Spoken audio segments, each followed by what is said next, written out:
15 de septiembre el gobierno realizará una evaluación de los diálogos por la equidad y la justicia que inició hace casi 3 meses, luego del retiro de los proyectos de ley de herencias y plusvalía. Un diálogo principalmente con simpatizantes y afines al gobierno, calificado como exitoso, sin la presencia de la oposición. Sobre esto, la secretaria ejecutiva de Alianza País, Doris Solís, la semana pasada dijo: yo creo que con las fuerzas políticas de oposición lo fundamental es que nos sentemos en la mesa del debate y que explicitemos las posiciones que tenemos. ¿Cuál es la propuesta de un modelo de desarrollo, de un modelo de sociedad, una propuesta en función de la justicia social que tiene, creo que tiene Suma, que tienen los actores de Pachacuti, etcétera? Con nosotros Cintia Viteri, asambleísta nacional por el Partido Social Cristiano Madera de Guerrero. Buenos días. Buenos días y gracias por la invitación, Gabriela. ¿Hay la posibilidad de sentarse a dialogar sobre lo que propone Doris Solís? Mira, primero quería hacer un paréntesis con tu venia y solidarizarme con Monseñor Arregui por las ofensas que el presidente Correa le mandó a decir a través de otras personas, sin fijarse el presidente Correa que él como asambleísta puso a un sacerdote, que luego fue sancionado por la iglesia, que sábado a sábado pone, por ejemplo, al arzobispo salvadoreño Arnulfo Romero para respaldar sus tesis políticas, y que también condecoró, por ejemplo, a Monseñor Luna Tovar, que era un evidente activista político dentro de su rama, al igual que Leonidas Proaño, que Monseñor Leonidas Proaño. Si la iglesia no interviene cuando el poder es abusivo con la gente, entonces no tendría sentido de ser. Dejando esto a un lado, Gabriela, ¿qué es lo que ha dicho Doris Solís? Primero empezó a decir que había dialogado con 30.000 personas y de repente la cifra de un día para otro subió a 100.000 personas, mágicamente como las cifras del gobierno.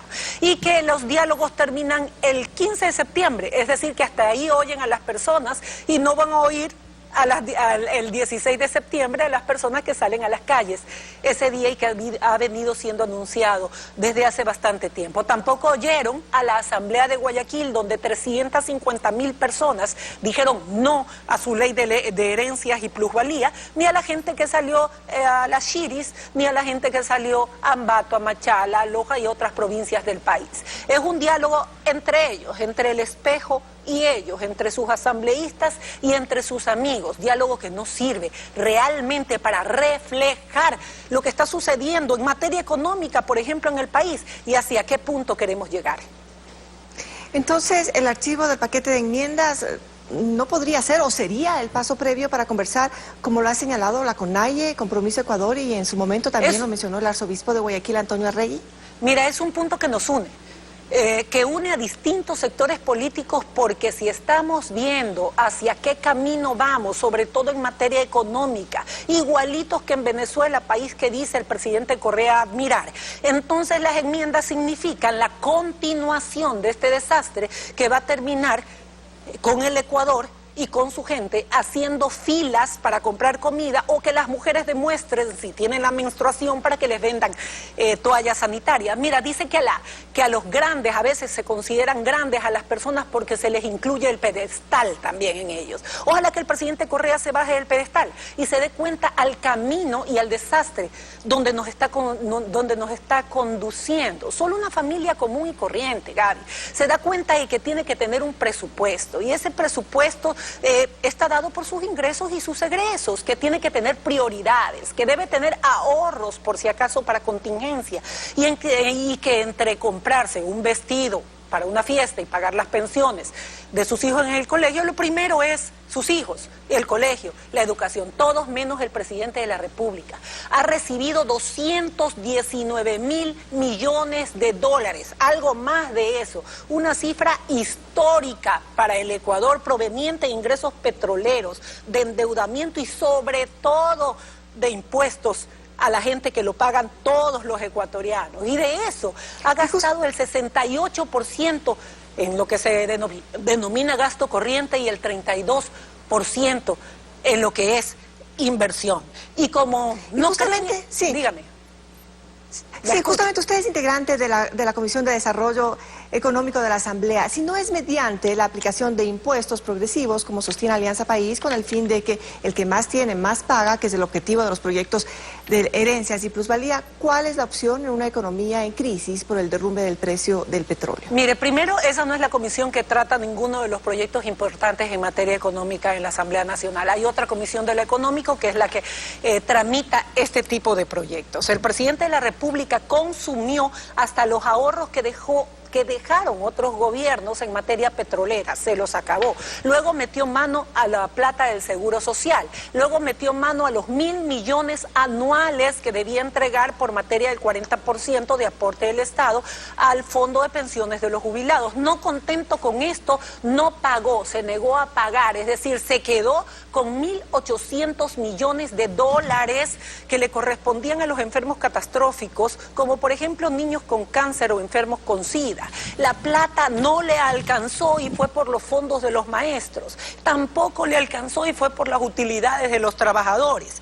Y ahora se pone alegre porque dice que va a obtener 850 millones por una posible contingencia de fenómenos naturales como el Cotopaxi o como el fenómeno del Niño, cuando su homólogo de Bolivia tiene en ahorros 18.000 millones de dólares según datos de prensa y ni siquiera ha pasado por los estudios que dice ha tenido el presidente Correa. Es como que si se hubiera ganado la lotería y en pocos meses su desaprensión lo dejó en la absoluta pobreza. En mi barrio dicen que el que no tiene y llega a tener, loco se quiere volver. Entonces, cuando ya no tuvo ¿Cuál dinero, sería la opción?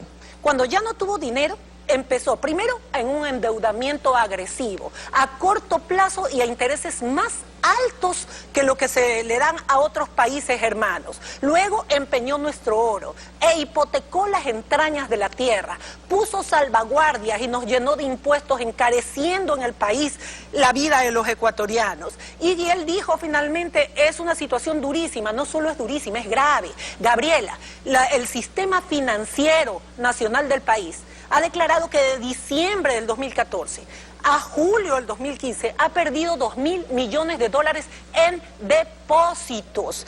La banca está prestando poco y lo presta a corto plazo y a intereses altos, lo que significa menos inversión, menos producción, menos empleo y menos recaudación para el Estado. El presidente está en una rueda de hámster, encerrado sin querer escuchar y sin querer cambiar de opinión. 52% hay en desempleo y subempleo en el Ecuador. Y dijo en declaraciones... Esa es la situación justamente. Sí, esa es la situación. Ahora, tomando en cuenta que en el último año el precio internacional de los derivados de petróleo ha bajado sustancialmente, lo que significa que el subsidio del Estado también ha disminuido. Le preguntamos al gerente de Petroecuador, Carlos Pareja Llanuselli, si es momento de que se sincere el precio de los combustibles. Esto nos respondió. Aunque el precio del petróleo haya bajado y los derivados también hayan bajado, la proporción no es la misma. Siempre para nosotros será un problema la importación de derivados hasta que no esté la refinería del Pacífico, porque los derivados siempre serán más caros que el crudo. Con la rehabilitación de la refinería Esmeraldas tenemos más importaciones porque ha estado parada por un buen tiempo, hoy está parada al 50% e importamos en 2015 mucho más de lo normal. Entonces la operación se va a estabilizar a partir de noviembre del 2015 y ahora sí en el 2016 podríamos con un precio promedio saber exactamente cuánto está el subsidio. Yo creo que todavía podemos, aunque ajustados, sí podemos salir con los precios que tenemos. De manera que creo que no es el momento de revisar todavía precios. Yo Considerando que este subsidio es gasto corriente y que los impuestos, según la Constitución, yo lo que recuerdo, Gabriela, es que el presidente de la ¿se debería analizar esta posibilidad? Que el presidente de la República, le digo, yo lo que recuerdo es que dijo en una entrevista internacional que él podría fácil manejarse con un petróleo de $20. Y el despilfarro lo siguió haciendo hasta el día de hoy. Solamente en asesores han contratado a 600, lo que significan 19 millones entre presidencia, vicepresidencia y ministerios. Y hablando del mismo petróleo y el valor del mismo, él en la presidencia tiene 66 asesores que no le sirven para nada, porque un día salió diciendo que extraer petróleo le costaba $39 y venderlo 30, y después de pocos días tuvo que rectificar.